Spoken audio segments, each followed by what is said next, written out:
Bună seara, dragii mei! Așa cum vă spuneam ieri, am ales să intru live astăzi pentru a mă cunoaște puțin mai bine și încep prin a vă spune că am 42 de ani, sunt mămică de 3 ori, am o fetiță de aproape 24 de ani, un băiețel de 5 ani și 9 luni și încă un băiețel de 2 ani și 8 luni. Mai în tinerețe, să zic așa, am început prin a avea joburi clasice, la fel cum bănuiesc că cei mai mulți dintre noi avem, și mi-a plăcut foarte mult ceea ce făceam. Îmi plăcea să fiu mereu în acțiune, să știu că am unde să merg și să-mi place să fiu foarte activă. Dar când primul meu băiețel s-a născut, adică acum aproape 6 ani, am rămas acasă cu el timp de 1 an și 10 luni, după care, bineînțeles că a trebuit să mă întorc la job. Și am avut foarte mare noroc cu fetița mea, care a reușit să rămână cu el o perioadă de timp, până când am rămas însărcinată cu cel de-al doilea băiețel. Așa că a trebuit să rămân din nou acasă, adică trebuia să rămân, da, normal, cu el acasă și, din păcate, am avut unele provocări în privința sănătății lui. Și mă gândeam, cu teamă, recunosc, că nu știu ce voi face după ce va trebui să mă întorc din nou la job, pentru că nu aveam opțiunea de a lăsa cu cineva datorită sănătății lui, iar la creșă nu se punea problema, pentru că automat însemna ca altcineva să aibă grijă de el și automat să nu fie la fel de atent sau atentă cu necesitățile pe care el le avea în momentul respectiv. Așa că, cu foarte mare frică, mă gândeam ce o să pot să fac după ce el împlinește vârsta de 2 ani. Am decis să mai rămân încă 1 an cu el acasă, dar în același timp știți ce înseamnă să ai nevoie zilnică de bani, să fie nevoie să întreții o familie și chiar dacă soțul meu lucrează, cum probabil toți sunteți în asentimentul meu, e nevoie mereu, sunt cheltuieli și mereu va fi nevoie să le suporți într-un fel sau anume. Așa că am căutat foarte atentă ce aș putea să fac după cei 3 ani de zile, adică din ianuarie anul viitor eu ar trebui să mă întorc la job. Jobul pe care eu îl aveam înainte îmi dădea satisfacții, într-adevăr, pentru că era un job provocator, un job în care puteam să cresc și îmi plăcea acest lucru, un job care m-a ajutat foarte mult să mă descoper pe mine, pentru că era un job în vânzări și astfel am reușit să am foarte multă tangență cu oamenii, așa că m-a crescut foarte mult acest lucru, m-a crescut pe mine personal, dar în privința jobului nu puteam să spun că exista o creștere a mea foarte mare. Așa că am zis că trebuie să fac ceva. Și am hotărât să rămân acasă în continuare și să-mi caut cu totul altceva. Și am spus da, acum 2 luni de zile, unei oportunități care mi s-a ivit și pe care am studiat-o cât de cât înainte și știam despre ce e vorba, dar nu știam în profunzime. Așa că m-am lăsat purtată, să zic așa, de visurile mele și cel mai mare vis al meu era cel de a rămâne acasă cu copiii mei. Am decis să spun da unei echipe minunate, unei echipe care, pe lângă că mă ajută financiar, mă ajută și în privința sănătății și mă ajută să cresc foarte mult și să mă dezvolt pe plan personal. Ceea ce pentru mine contează foarte mult. Adică sunt pe ideea că atâta timp cât înveți și atâta timp cât te lași să te descoperi, nu ai cum să nu crești. Este imposibil lucrul ăsta. Adică trebuie să accepti că e nevoie de o schimbare, trebuie să accepti că e nevoie să, nu știu, să citești mai mult, să te documentezi mai mult, mai ales că avem posibilitatea de a ne bucura de toată tehnologia din acești ani, chestie pe care părinții noștri nu puteau să o facă, așa că ei erau setați că jobul clasic e cel mai ok. Și pe lângă toate astea, iarăși nu aveam nici posibilitatea să, nu știu, să dezvolt un business al meu personal, care implică, cum bine știți, foarte multe costuri. Pe lângă costurile care le implică, te lovești de foarte multe greutăți birocratice. Și asta mi s-a părut cel mai simplu mod în care eu să fac ceva de acasă, de lângă copiii mei. Probabil că multe dintre voi sunteți în situația mea și probabil că multe dintre voi vă gândiți să faceți altceva, să faceți o schimbare și nu știți cum. Da, și eu vă pup și vă iubesc mult.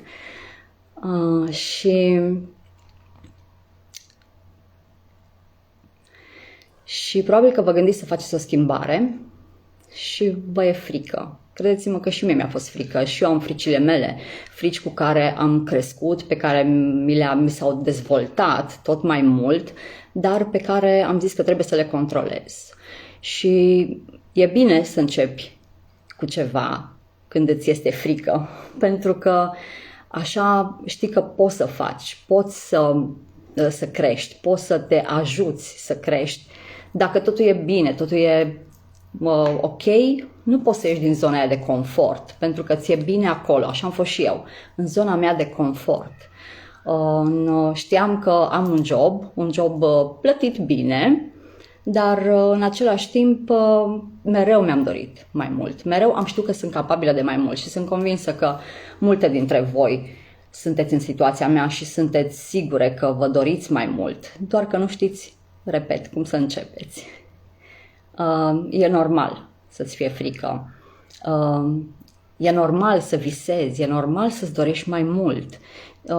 Probabil că auzim de foarte multe ori, păi ți-e bine așa cum îți e acum, ce vrei mai mult? Eu vreau tot, adică eu mă bucur că am sănătate, mă bucur că am o familie care mă susține foarte mult și mă simt bine, dar vreau să am liniștea aia pe care ți-o poate oferi, eu zic, succesul și succesul tău personal. Îmi place să cred că pot să ajut și pe ceilalți. Mereu mi-a plăcut chestia asta. Nu am știut de la început cum. Mereu în jobul pe care am avut job de conducere și la început am fost un simplu șef.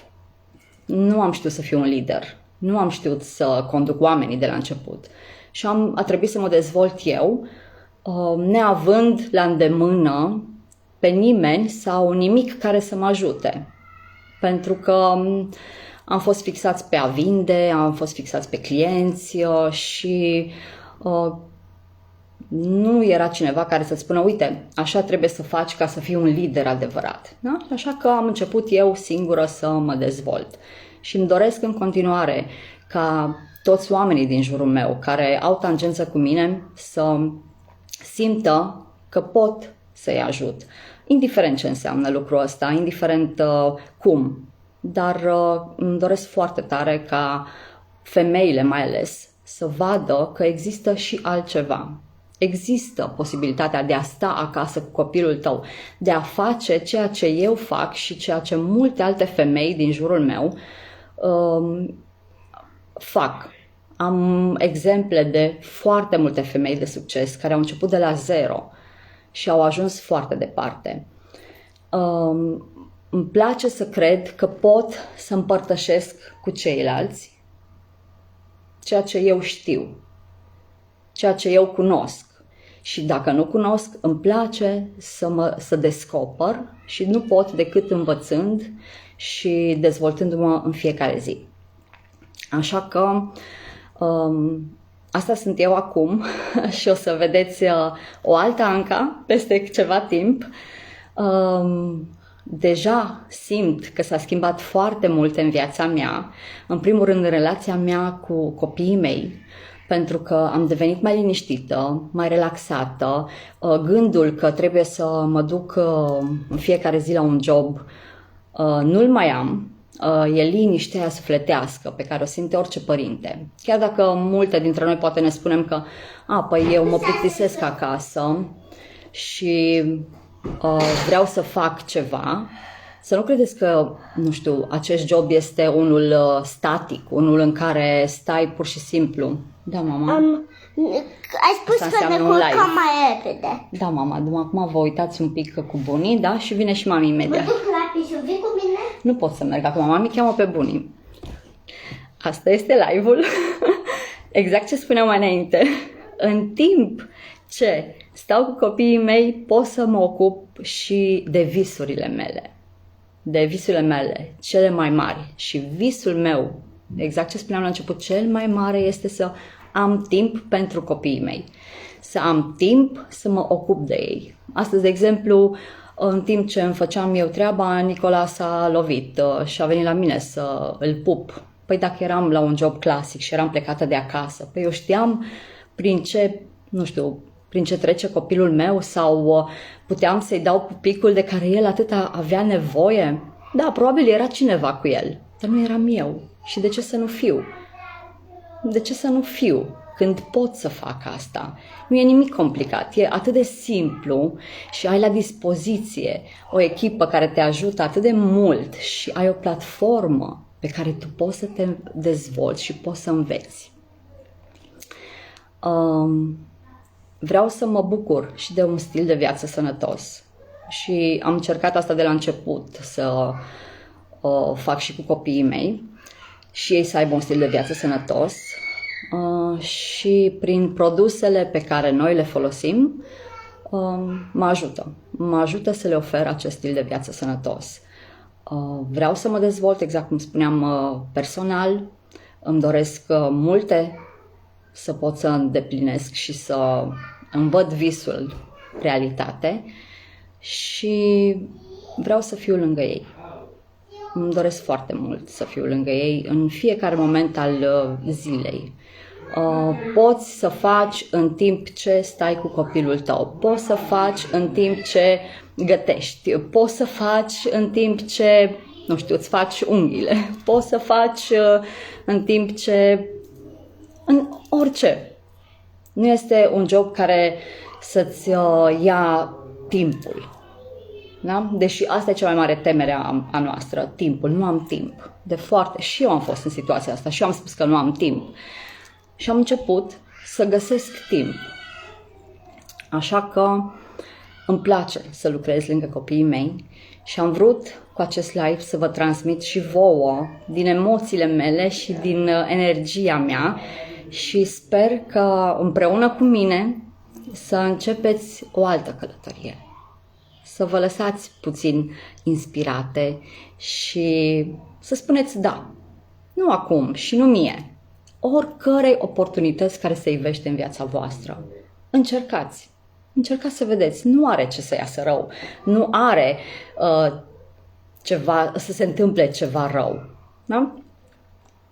Nici eu nu am spus da multor oportunități și de fiecare dată am rămas cu întrebarea: oare cum ar fi fost? Oare cum ar fi fost dacă eu făceam aia? Oare cum ar fi fost dacă spuneam atunci da și nu am făcut-o? Și probabil că n-a fost momentul meu. Așa că vă înțeleg dacă aveți frici. Dar trebuie să, spunea mentorul meu, să zic așa, trebuie să inspiri frică și să expiri curaj. Așa că vă doresc să faceți alegeri bune, vă doresc să vă lăsați inspirate. Ne inspirăm în fiecare zi, din lucruri, poate din lucruri mărunte, dar lăsați-vă inspirată. Lăsați-vă să visați. E ok să visați, doar că trebuie să și acționăm la un moment dat, pentru că degeaba visăm dacă nu acționăm. Și cum spuneam la început, ceea ce mă împlinește pe mine acum cel mai mult este timpul petrecut cu ei.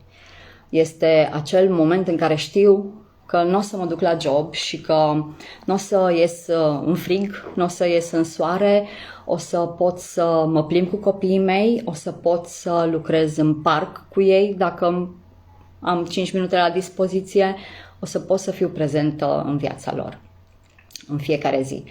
Iar dacă credeți că meritați să, să construiți și voi pas cu pas succesul vostru, vă invit cu mare, mare drag mâine seară de la ora 19 la un eveniment despre copii și cu copii, despre mămici care au reușit și au foarte mult succes, care au început și ele de la zero, care au avut și ele fricile lor și care acum clădesc ceva măreț pentru ele și pentru copilașii lor. O să fie un eveniment foarte frumos și o să vedeți mărturii ale lor și ale copiilor. Așa că vă aștept cu mare drag. Dacă doriți să vedeți evenimentul, nu trebuie decât să accesați un link pe care pot să vi-l dau eu și astfel să fiți alături de ele. Vă pup și vă îmbrățișez și ne mai vedem cu altă ocazie, poate cu un alt live. Puteți să-mi scrieți în comentarii dacă vreți să știți ceva anume, sunt deschisă și sunt aici să vă răspund cu mare drag. Vă pup și vă îmbrățișez.